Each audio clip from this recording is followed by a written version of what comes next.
嗱，接新娘嘅時候咧，男女家咧都要準備好多嘅禮品嘅喎。我哋先講男家先啦。嗱，男家最緊要咧就以前咧就好興咧係大紅花轎、大鑼大鼓咧咁樣咧係接新娘嘅，咁先嫁祭堂噶嘛。咁但係而家咧好多時候咧我哋就用花車嚟代步啦。不過咧又興翻喎，古老當時興喎，而家都可以用翻花轎都得嘅。咁啊，另外新郎哥一定要帶嘅咧就係一個繡球啦。啊，以前你都聽過拋繡球啦，咁不過而家咧可以用一個鮮花球代替啦。咁啊，新娘咧接個花球咧先至為之係正式接到新娘噶。咁啊，最重要咧，另外一項咧就係開門利是啦。咁你啲姊妹一定要攞啦，然後先俾你可以接到新娘嘅。嗱，開門利是咧最好咧就9字尾喎。咁啊，攞翻個意頭咧就係長長久久，天長地久啦。譬如我哋話9999個9毫9，當然可以討價還價啦。嗱，女家要準備嘅咧，首先咧就開門利是嘅遊戲啦。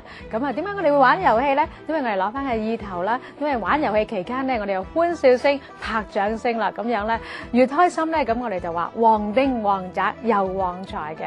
咁啊，除咗遊戲之外咧，咁當然咧我哋仲有一啲儀式嘅用具啦。譬如話我哋拜神嗰陣時啊，有雞啊、魚啊、肉啊等等啦。咁另外咧敬茶喎，我哋需要茶杯啊、貴賤啊等等嘅。啊，至於女家玩遊戲嗰陣時咧，當然好似禁忌咧要留意啦。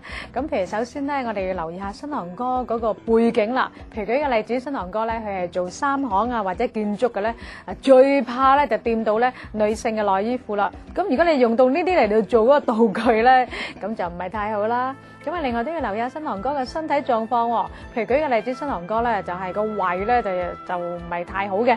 咁啊，如果你又要去食啲指天椒啊，勁辣嘅嘢，咁啊搞到胃抽筋嗰陣時，大件事啦，係咪？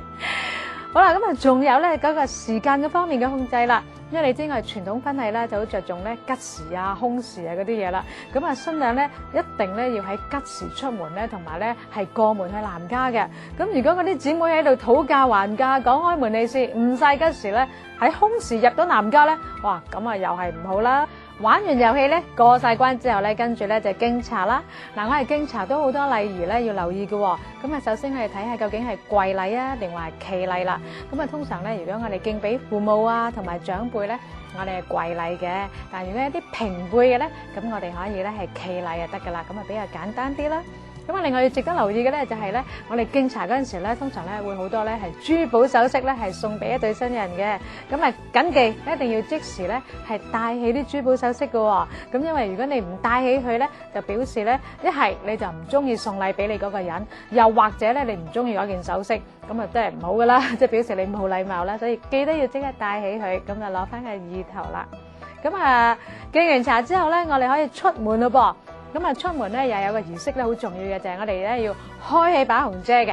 咁無論你係着婚紗又好，着裙褂又好咧，都要開住紅遮，話記住紅色嘅喎。咁啊，然之後咧，我哋出門咧，咁啊，我哋可以咧係揼一啲嘅紅豆啊、綠豆啊、米啊，咁喺個遮面嗰度咧，咁啊表示一對新人咧出門嗰陣時咧就係出入平安嘅。